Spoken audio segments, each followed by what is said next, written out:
Sometimes our children confuse compassion with wisdom. My father's voice rolled through the church I'd attended since I was 6 years old. I froze in the back pew. 6 days before my wedding, Pastor Raymond Parker stood behind his pulpit and stared across a congregation that trusted nearly every word he said. Sometimes, he continued, a daughter believes loving someone means accepting burdens that were never meant to be hers. A woman 2 rows ahead turned toward me. Then another person did. My stomach tightened. Dad never said my name. He didn't have to. When a man has already built a family with another woman, he said, a young woman should ask whether she is entering a marriage or inheriting someone else's unfinished life. My fiancé, Daniel Brooks, was a widower. His wife had died 3 years earlier. And his 5-year-old daughter, Sophie, was apparently the burden my father thought would ruin me. Then Dad delivered the sentence that changed everything. Sometimes, loving parents must refuse to participate in a child's mistake. My mother, Linda, sat perfectly still in the front pew. She didn't even turn around. I stood. And for the first time in my life, I walked out while my father was still preaching. Outside, Daniel was waiting beside his car with Sophie. I had asked them not to come inside because I already knew how my parents felt about him. Sophie spotted me and ran over. Cindy, look. She held up a drawing made with purple and green crayons. 3 stick figures stood beneath a crooked yellow sun. Daniel, Sophie, me. All holding hands. I crouched beside her. That's beautiful. You're in the middle, she announced proudly. My throat tightened. Daniel saw my face. What happened? I glanced back at the church doors. My dad just turned our wedding into his sermon. Daniel's jaw tightened, but his voice stayed calm. If you want to postpone Saturday, we can. No. Cindy. I'm not postponing my life until they approve of it. My phone vibrated. Then again. And again. Messages from church members filled the screen. Was your father talking about you? Is it true you're still marrying Daniel? Then one from my friend Rachel stopped me cold. Cindy, your dad told people after service that he and your mom aren't attending the wedding. I read it twice. They weren't threatening anymore. They had actually chosen to miss their daughter's wedding just to prove they were right. Sophie tugged my sleeve. Can I show Cindy my other thing? Daniel immediately looked down at her. Not yet, Soph. She grinned and covered her mouth like she was guarding the biggest secret in the world. What other thing? I asked. Daniel shook his head. Something she's making for Saturday. I had no idea that my parents' empty chairs would soon become almost irrelevant. Because Sophie was secretly preparing something to carry down that aisle. And when I finally saw what was written on it, I would understand why Daniel had kept it hidden from everyone. But what could a 5-year-old possibly write that would leave an entire wedding in tears and eventually be seen by 9 million people? 2 nights later, someone knocked hard on my apartment door. When I opened it, Dad and Mom were standing there. Dad didn't bother with small talk. You still have time to stop this. I stepped aside. Come in. Mom sat stiffly on the edge of my couch, while Dad remained standing. We're offering you a compromise, he said. Postpone the wedding for 6 months. Think clearly. If you still insist on marrying Daniel after that, we'll attend the ceremony. I stared at him. Tell me one thing Daniel has done wrong. Dad's expression shifted. That isn't the point. It's exactly the point. Has he lied to me, mistreated me, been irresponsible with Sophie? No, Dad admitted. He's treated you well. Then what are you punishing him for? Dad exhaled. You are 29 years old, Cindy. You're choosing to enter a family built around grief. You'll spend your marriage dealing with the memory of another woman and raising her child. Mom finally spoke. And Sophie may never see you as her real family. That one hurt. Because Sophie had recently started asking me questions no 5-year-old should have to worry about. You won't disappear too, right? I looked directly at Mom. You don't know that little girl. We know enough. No, you don't. I pointed toward the photographs on my bookshelf. I have never asked Sophie to forget her mother. Her mother's pictures are still displayed in Daniel's house. When her mother's birthday came, I helped Sophie make her a card. Mom's lips parted. She remembers her mom, I continued, and I want her to. Dad remained unmoved. If you walk down that aisle Saturday, you'll do it without your father. For years, those words would have terrified me. This time, I walked to my desk. I opened the drawer and removed the 2 reserved wedding invitations I had kept hoping they would use. I placed them in Dad's hand. Then I'll walk alone. Neither of them answered. Mom followed Dad out. An hour later, Daniel came over with Sophie. She disappeared into the kitchen, while Daniel placed something on my dining table. A small handmade sign. What's that? Daniel smiled cautiously. Sophie wants to carry it before you come down the aisle. I reached toward it. What does it say? He immediately covered it with his hand. She made me promise you wouldn't see it before Saturday. Daniel. Her rules, not mine. I tried leaning sideways to read it. Daniel laughed softly and flipped the sign face down. Saturday morning, I stood behind the closed ceremony doors, knowing exactly what waited on the other side. 2 empty chairs. Mom and Dad's names were still on the front row. I had considered removing them, but I didn't. Their absence was their decision. I wasn't going to disguise it. Several people from Dad's church had come, and I could feel the weight of what they knew. 6 days earlier, they had watched my father condemn my decision from the pulpit. Now they were watching me marry Daniel anyway. The coordinator touched my arm. You ready? I nodded. I'm walking alone. No uncle replacing Dad. No family friend pretending everything was normal. At the altar, Daniel waited with his hands clasped tightly in front of him. Then the ceremony doors opened early. Sophie stepped through. Her pale blue flower girl dress moved around her ankles as she walked, holding the handmade sign against her chest. A few guests smiled.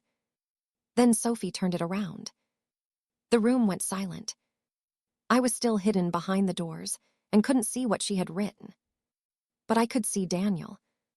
He read the sign. His face changed instantly. His hand rose to his mouth, and he turned his head away, blinking hard. Daniel's older sister pressed a hand against her chest and began crying. Then someone else did. And another. What does it say? I whispered. The coordinator didn't answer. Through the narrow opening, I saw a guest near the aisle lift her phone and begin recording. Sophie kept walking. When she reached Daniel, she wrapped one arm around his leg. He bent down. She whispered something into his ear. Then Sophie turned the sign over. A fresh wave of emotion moved through the room. Whatever she had written wasn't about my parents. It wasn't an accusation. I caught only a glimpse of the words from where I stood. Mommy. Love. Cindy. My breath caught. This was about Sophie's mother. The woman Daniel had lost. The woman my parents had treated like a shadow that would somehow destroy our marriage. The coordinator looked back at me. Tears were running down her cheeks now. Then she pulled both ceremony doors open. She leaned toward me and whispered, Cindy, you need to read Sophie's sign. The doors opened completely. I stepped into the aisle. Sophie was standing beside Daniel, still holding the sign toward me. From that distance, I couldn't make out every word. But I saw enough. Mommy in heaven. Love, Cindy. My hand flew to my mouth. Suddenly, my father's sermon felt very far away. I walked toward them, barely noticing the guests watching me. When I reached the front, I didn't begin the ceremony. I knelt in front of Sophie. She threw both arms around my neck. "I made it for you," she whispered. "I know, sweetheart." I held her while Daniel crouched beside us. Then we stood, and the ceremony continued. But someone had captured that moment on video. That evening, the guest who recorded it approached Daniel and me. "Would you mind if I posted the clip?" Daniel looked at me. I looked toward Sophie. "Nothing that identifies where she goes to school," I said. "No location, and don't use her full name." "Absolutely." We agreed. By the next morning, Daniel's phone wouldn't stop buzzing. "Cindy." I looked over. "What?" He turned the screen toward me. The clip had escaped our circle completely. Wedding accounts were reposting it. Parenting pages were sharing it. Thousands of strangers were commenting on one detail again and again. I had never tried to erase Sophie's mother to become part of her life. Then the tone shifted. Someone recognized me. "Wait, isn't Cindy Parker Pastor Raymond Parker's daughter?" Another comment appeared underneath. "He preached about this marriage last Sunday." My stomach dropped.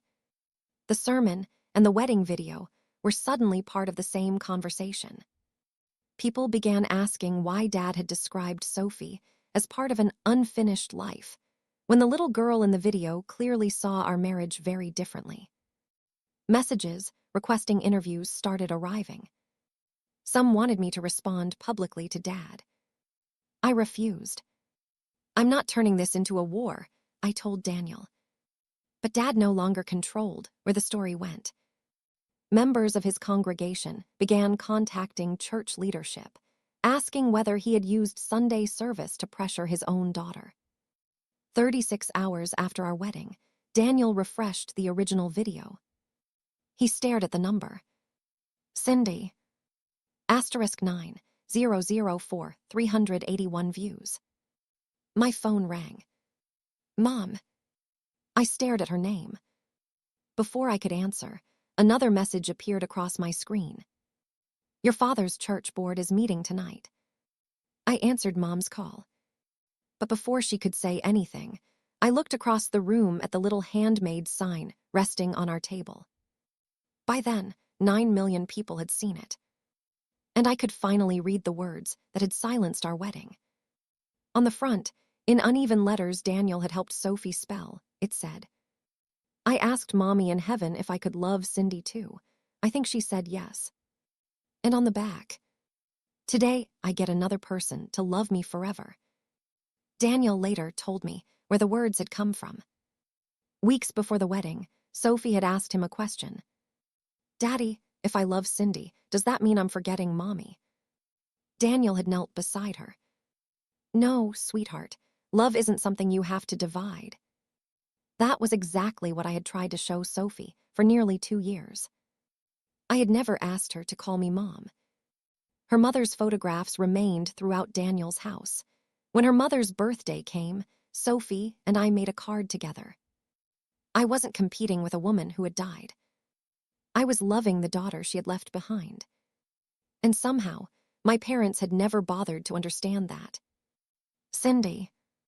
Mom's voice brought me back to the phone. She was crying. "I've watched that video so many times." I didn't answer. Then I heard movement.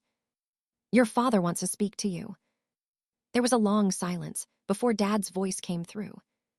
For once, there was no sermon in it. I judged a family I never tried to understand. I closed my eyes. "I'm glad you understand that now. I'm sorry.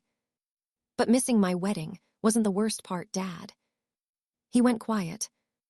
"You stood in the place where you taught me about compassion my entire life, and you used it to shame me in front of people who trusted you." He had no answer for that. And an apology didn't erase it. The church board met that evening and reviewed the sermon. The issue wasn't simply that Dad disagreed with my marriage. It was that he had used his authority as pastor to turn a private family conflict into public pressure. Dad agreed to temporarily step away from preaching and attend accountability meetings with church leadership. Mom faced consequences too. Several friends she expected to defend them told her they believed she and Dad had gone too far. The same social influence my parents had relied on to make me question myself no longer protected them. Meanwhile, interview requests kept arriving. Some wanted me to attack Dad publicly. Others wanted dramatic details about our family. I declined them. Daniel looked surprised after I rejected another one. You sure? Absolutely. I wasn't going to use 9 million strangers to humiliate my parents because they had once used a congregation to humiliate me. For the first time, the story belonged to me, and I could choose what happened with it. Months later, our life became wonderfully ordinary. Sophie still kept her mother's photograph beside her bed. When her mother's birthday came around, Sophie and I